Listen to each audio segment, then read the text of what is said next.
Hi everyone, it's Aid from McFay Photography, and today we're going to look at the new masking tools which live in this little box up here and are available for people, skies and all sorts of great things. And we're going to use the object select on this landscape. Before we start, if you want to get more tutorials on this kind of thing with Lightroom and Photoshop and photography in general, just hit the like button and subscribe to the channel. It really helps, I would assume. So let's get going. Here's a shot we took yesterday. It's at Flamborough Head on the Yorkshire coast, so that's how it came out. That's a raw shot, and the general just basic tweaks I've done to the shot just to get it a bit closer is just to crop it a little bit to get rid of the big net at the edge. I've leveled it ever so slightly, and as you can see, I've just upped the exposure by a stop, brought the highlights down a little bit, and up the clarity. So what would we want to do with a shot like this that involves masking?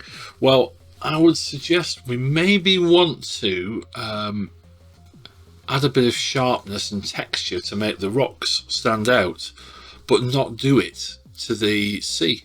We don't really, the sea's quite misty. We might even want to reverse that on the sea. So what we'll do first is, well, what we used to do in the old days is we'd get the brush and brush up to the edges and struggle along like that, and it was a bit hit and miss. But with the object select tool, so we hit masking, and this lot pops up here, and the top of the list there, it says objects. So we click on the objects and up pops this little circle. I don't know if you can see that. Maybe if I make it bigger, there you go. I'm just using the scroll wheel on the mouse to make it smaller and larger. So what I want to do is select this outcrop of rock. So you click and drag around it, like this. Now I don't want to select the water, so I'm just keeping above the water. I'll tell you what, I'll just select that bit for a start. So let go of the mouse. Oh, so it's not done a very good job there. That's pretty bad actually. Right, okay. So what we can do is go to add objects. So I'm going to make it a bit smaller, and we can actually do that again. So here we go. I'm going to go up to the edges of this thing, up to the edge of that, along the bottom again, like there. And this time I'm gonna make it as obvious as I can by just moving the mouse all over the place within this object, like that. It's kind of shouting at the software, right, I want to add this. Oh crikey, I don't know what happened at the end there. So whatever I did at the end there is making it last forever. So I hit cancel. Right. So back to where we were. The first mask didn't work very well, the first object, so I'm going to click add. And this just keeps what's already selected and adds on whatever extra you add. So I'm going to maybe do it this way instead, like that, all the way to there, down, right, and then let go of the mouse. There you go. It's got most of it anyway. Maybe let's just add object. I'm just gonna spell out that I want this bit here.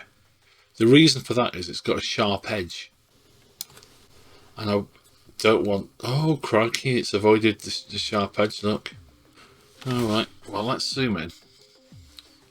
So I've zoomed in to 100%. I'm going to drag it across with my space bar pressed. You can drag the picture wherever you want. And we'll go to add again. And with the brush, you can maybe just fill in this gap here. Notice I've got auto mask on. I'm not going to go any closer. It's better to be on the inside than the outside. with these things, because if you go on the outside and you brighten it up, you'll get this bright glow on the outside of it. So we'll go back to fit, and now should we add a bit of texture? Now I think maybe a bit of white to brighten those rocks up. Yeah, so it's brought those out a bit. And also, how about the shadows? Not too much shadows. We don't want it to look massively fake. Maybe even put some blacks back on there. If you wanted the rocks to look a bit cooler, you could just take the temperature down, take it down 20 there. Okay. If in doubt, you've got the switch at the bottom, so you can just switch it on and off just to see if you've made it better or worse. It certainly stands out more, doesn't it? It's definitely got more presence, which is pretty much what this is about. So we've got that far. So I'm going to see if I can do the same with the bare rocks without any of the water splashing on them. So let's click add again, select objects. To be honest, you could have come all the way around here with the first pass with the object select, rather than stopping at the far end. I just wanted to do that because I thought it might be a bit quicker. So let's just, it's interesting how laggy it is.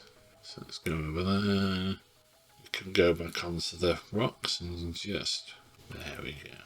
Right, so we've scribbled all over the bits we want. Let's see how we get on. Bingo. And you notice it straight away applied everything we did to the top bit there, because all we've done, we've added to the mask. If you look at the mask now, it looks like a little eagle or something like that. So that to me has worked pretty well actually. So we've done that bit. Now one particularly powerful and useful thing, if you click on the three dots, you get a little menu that pops up, and the third one down is duplicate and invert, which, well, you'll see what happens. It selects everything that wasn't selected in the last mask. So it's all the water, all the sky, and any bits you missed. I'll just see if I can hide the mask for a sec. Yeah, so there's maybe a little bit of imperfection there, but it's in quite a dark, muddy spot, so it might not make a lot of difference. But let's see what happens. So what do you want to do to this water? Well, I'd probably want, maybe not the, well, we can try adding clarity and then subtracting clarity. If we add clarity, it'll make the rocks below poke through a bit more and a bit more drama. If we take it away, it makes it softer. So it's a creative decision really. Adding increases what you can see below these rocks, and subtracting makes it softer. Just for the sake of a bit of drama, I might add a bit of clarity. What does texture do? Well, as you can see, if you add texture, it looks kind of, well, textured. I'm trying to think of a better word, but textured. And if you remove it, it's a lot smoother. It's a lot dreamier. It's a lot more like a fluffy pillow than than a rough towel kind of texture. So I'm going to go for negative texture, positive clarity. And let's have a look at dehaze. So if you want to get it even softer, you can add haze to it, like that. And that makes it really dreamy, doesn't it? Look at that, wow. Or if you go the other way, you get to see more sort of dark detail and things. So if you're going for that stormy look, add a bit of dehaze. Right, I'll just show you an issue that happens if you start playing around a little bit too much with the texture and everything. If you look at the end of the wall here, you get this thing called haloing going on. So if I remove the dehaze and clarity a bit, look what happens, that's gone now. But if I add it, boom, we get this horrible kind of sort of haloing effect. So I think for this style of shot, or this particular shot anyway, to avoid that issue, let's reduce the dehaze. Clarity will bring through a little bit of detail from the rocks below, and texture just makes it pillow-like, so you get this dreamier look. Now, if you think it's a bit on the bright side, you can of course just grab, well, you can make it black if you wanted to, but if you grab the exposure, you can bring it all down a little bit. Well, I don't think I'd be tempted to do that. I might just put it back to 0-ish and have a little tweak with the highlight slider. If you go up, it's brighter. If you come down, it's darker. See a bit more through. So let's leave it there, and what we can do is right click and go create virtual copy wherever it is. There it is, create virtual copy. So this is a point where I think, well, what's it going to look like if we go black and white? So the quickest way to go black and white is either to just put the saturation to 0, or in the profiles, Lightroom comes with 17 different looks, so we can work our way down them. Let me just make it a bit bigger. So all you need to do is hover over them and just watch as you go. So that's an interesting one, isn't it? The whites have gone particularly white. You can see it burning down those little red bits on the rock at the bottom. So that might need a bit of work if we chose that one. Yeah, that's really darkened the soil and earth at the top, hasn't it? Quite like that one. A lot of detail. If you notice, the histogram is on about +1 there, so it's darkened a lot of it down. What's this next one? Not a lot different. Number 8. So there's often not a lot of difference between them. If you check the difference out between that one and that one, so this one here is quite a dark one with a bit of contrast on the rocks. This really brightens the rocks up, which I quite like. Should we just go for this black and white 7? So one thing I want to show you is you've got the slider here where you can fade in how much effect you want that profile to have. If you go all the way, they often start breaking up. If you look at the top of that clip, it's broken up. It's just maybe a little bit wishy-washy now, having just sort of thought about it. How about that one? Very subjective, really is. So number 7 is that one, and I think number 12 darkens everything a bit too much for my liking. Right, let's go with 9. Close that. So we've got our black and white look there. Again, it's a fresh copy this, so anything you do isn't going to really affect your colour version. So I think it's rather a lot of white going on, and if I often look up at the thumbnail up here, and it looks like the bulk of the shot is actually quite squished at the top, mainly because I was trying to get, in the photo when I was shooting, I was trying to get as much foaminess at the bottom as I could. But looking at the thumbnail, I'm going to try a narrower crop so that doesn't look quite so tight. Right, here we go. So trying to avoid the big net, you can see it's just there. And I'm going to lift the bottom up, maybe to there. So look at that. And then you can now have a look at the thumbnail. That looks alright actually there, doesn't it? It's quite a nice sort of look. I might be tempted just to bring it in a little bit, so it's like a line leading our eye to the middle, like a little spiral. Hit enter, hit F for full screen, so you can have a quick look at it. Yeah, so there you go. Quite a... Ooh, have we got a dust spot there, or is that... That's a spot on my screen. So F gets you back. Now, I think that might be a little bit too over the top with the... let's have a look. The detail on here now. In black and white, it just probably doesn't need as much texture. Let's draw that back a little bit. And maybe add a bit of clarity instead. Maybe let's just have a little play with, see what happens with the highlights and shadows. I'm going to bring the whites down a bit. Shadows, just looking at the top here, and maybe these caves. Okay. Now, I may be playing around quite a lot here, and a lot of it is just tweaking to taste, but the main feature of this tutorial is that I haven't had to spend any time drawing around the edge of this like you would do with old traditional techniques.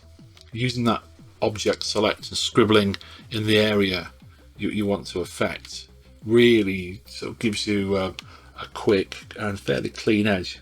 I mean, if you go a little bit over the top with these presence controls, you will get halos, so be really conscious of that when you're doing it. Tell you one thing I often do, I just close the masking. I'm going to put a vignette on it because it's such a big white expanse. Maybe darkening the edges down a little bit. Notice I've put feather on full, 100, quite a small midpoint, and then just adjust the amount to taste. If you go too far, you get a little waterhole effect. Again, it's one of these things where I look up at the thumbnail. Full screen it. Yeah, I think it's not a bad black and white conversion. Let's go back to the colour one. Yeah. Well, we did an awful lot of texture on the colour one, and it works on the colour one, but the black and white, it was too much. And if we look back at the original shot, there it is.